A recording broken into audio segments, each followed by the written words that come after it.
Bonjour les amis, aujourd'hui j'ai envie de vous faire partager une histoire incroyable. C'est l'histoire de Soichiro Honda qui va vous démontrer la réussite fondamentale. Et c'est parti. Honda est né d'une décision, d'un désir passionné d'atteindre son objectif.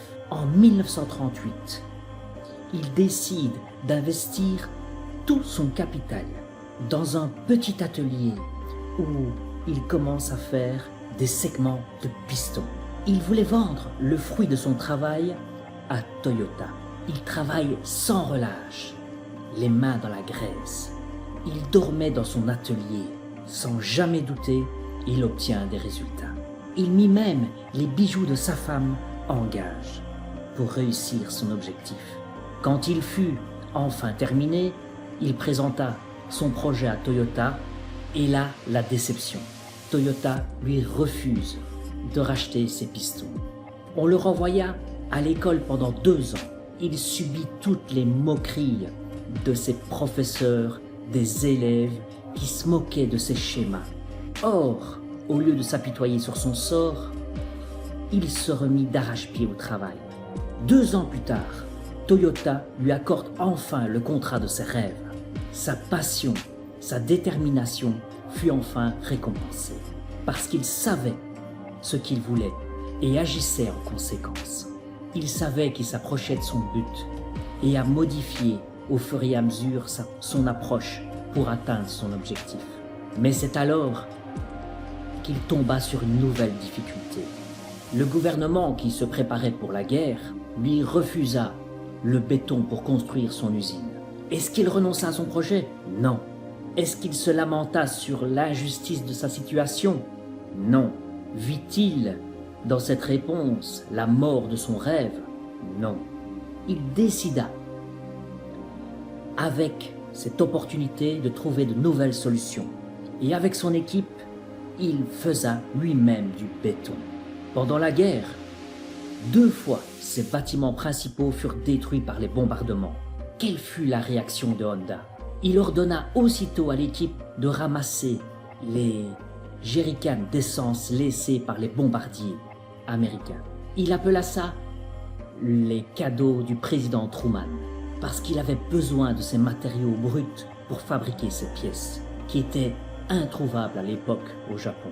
Enfin, après toutes ces épreuves, l'usine fut détruite par un tremblement de terre. C'est alors que Honda décida de revendre son usine à Toyota. Voici un homme qui a pris la ferme décision de réussir. Il avait la foi et agit pour son entreprise. Il avait élaboré une stratégie et agissait en conséquence. Mais il avait beau modifier sa façon de penser, il y avait toujours un problème. Il n'a pas obtenu les résultats escomptés. Pourtant, il refusa de s'avouer vaincu. Après la guerre, une importante pénurie d'essence frappa le Japon et il ne pouvait même plus prendre sa voiture. En désespoir de cause, il fabriqua un petit moteur pour mettre sur un vélo. Il eut aussitôt terminé que ses voisins lui demanda la même chose. Et c'est comme ça que le vélo à moteur était né. L'un après l'autre, il finissa par manquer de moteur. Il décida donc de construire une usine pour fabriquer ces fameux moteurs. Mais évidemment, il n'avait pas les capitaux nécessaires. Comme auparavant, il trouva les moyens de financer coûte que coûte son idée.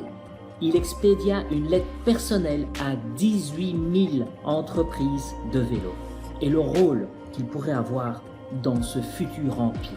Environ 5 000 lui accordèrent les fonds nécessaires. Cependant, le projet fut un flop. Ça ne se vendait qu'aux fanatiques. Elle était beaucoup trop volumineuse et trop lourde. Il apporta donc une dernière modification pour la rendre plus légère. Et il la surnomma The Super Cub. Après ça a pris son envol. Ça lui valut une récompense d'empereur. Plus tard, il exporta ses mobylettes en Europe et aux États-Unis pour les baby-boomers.